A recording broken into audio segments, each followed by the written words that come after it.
I would like to show my respect and acknowledge the traditional custodians of the land, of elders past and present, on which this meeting takes place.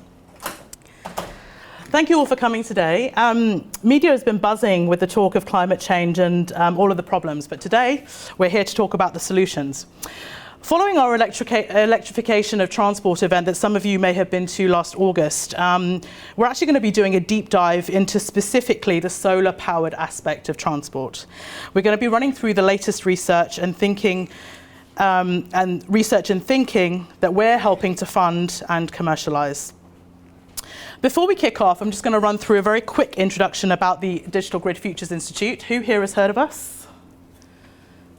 Excellent.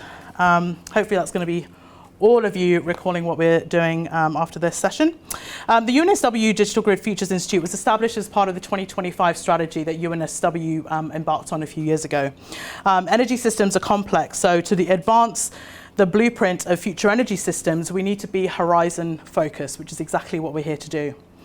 We're involving policy experts, philosophers, regulatory experts to tackle the scale of change needed for a sustainable future.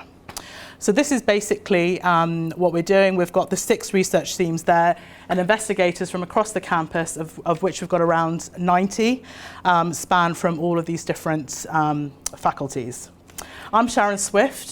Together with Joe Dong, we direct, he directs, I manage the Institute, and we're going to be helping to raise the profile of the research and the impact it can be deliver. So we're going to be talking about transport today, a major consideration for the energy systems of the future. And our speakers are going to share ideas about perpetually powered vehicles, solar energy capture on vehicles, consumer research about adoption and willingness for these new cars, and the energy storage solutions to power them. These are topical events, and they're even caught the attention of Sydney Morning Herald on Sunday. I don't know if anyone saw that. Before I actually move on to the proceedings, I'm actually just going to cover off a few of the housekeeping matters. So the exits are, as you've seen, where the coffee and tea was, and just to the left there. The toilets are just to the right as well. And if you wouldn't mind just turning off your phone onto silent, that would be great.